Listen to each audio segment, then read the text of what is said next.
राधे राधे। जन्माष्टमी सन 2024 घर में रखें आपने अगर लड्डू गोपाल की मूर्ति तो ये नियम ज़रूरी हैं आपके लिए जानने। उससे आपको बहुत ही लाभ मिलेगा। आइए जानते हैं इसके बारे में। भगवान कृष्ण के भक्त दुनिया भर में और हिंदू धर्म के अनुसार देश भर में आपको कृष्ण भगवान के कई सारे मंदिर मिल जाएंगे। लेकिन इसके बाद भी कई लोग ऐसे हैं जो अपने घर में लड्डू गोपाल की पूजा करना पसंद करते हैं। भगवान कृष्ण के अनेक रंग हैं, उन्हें अलग अलग रूपों में पूजा जाता है।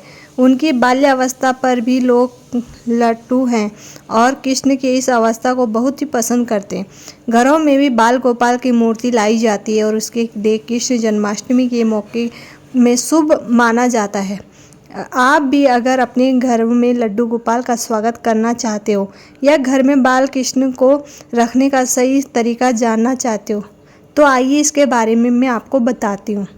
वास्तुशास्त्र के अनुसार इसका क्या महत्व है। आजकल ज़्यादातर घरों में लड्डू गोपाल की पूजा की जाती है। इससे लाभ भी होता है, लेकिन इस दौरान सही तरीका भी पता होना ज़रूरी है। इससे पहले तो ये पता होना ज़रूरी है कि कृष्ण लल्ला की मूर्ति को वास्तुशास्त्र के हिसाब से कहाँ रखा जाना चाहिए और घर में उसका प्रवेश कब होना चाहिए।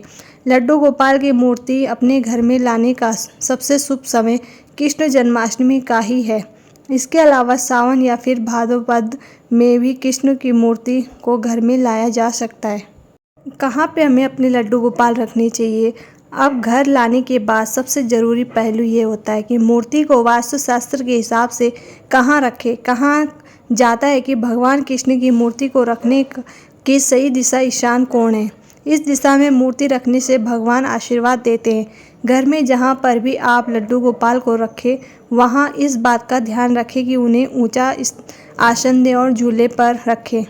और एक बार घर में मूर्ति स्थापित होने के बाद लड्डू गोपाल को नियमित रूप से पूजा करना भी ज़रूरी है। इसके अलावा इस बात का भी पूरा ध्यान ज़रूर रखना चाहिए लड्डू गोपाल को आप जहाँ रखें उसके आसपास की जगह भी पूरी तरह से साफ़ सुथरी होनी चाहिए और नियमित रूप से उसकी सफाई भी की जानी चाहिए। खुद लड्डू गोपाल को भी सुबह नहलाकर नए कपड़े पहनाना शुभ माना जाता है।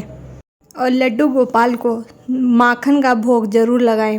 माखन के साथ साथ मिश्री का भोग ज़रूर लगाएं और इस बात का ध्यान ज़रूर रखें क्योंकि लड्डू गोपाल हम बाल अवस्था में लाते हैं तो उनको कभी भी घर पर अकेला ना छोड़ें। जैसे हम अपने छोटे बच्चे को घर पर अकेला नहीं छोड़ते वैसे ही अपने लड्डू गोपाल को, क्योंकि बाल रूप है तो उन्हें भी डर लगता है। डर तो खैर नहीं लगता, भगवान जी हैं, पर हमारे जो भाव होते हैं उस हिसाब से हम बच्चा मानते हैं तो उन्हें भी कभी घर पर अकेला नहीं छोड़ना चाहिए।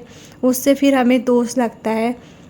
लड्डू गोपाल को तुलसी दल ज़रूर अवश्य चढ़ाना चाहिए क्योंकि उनका प्रिय भोग है।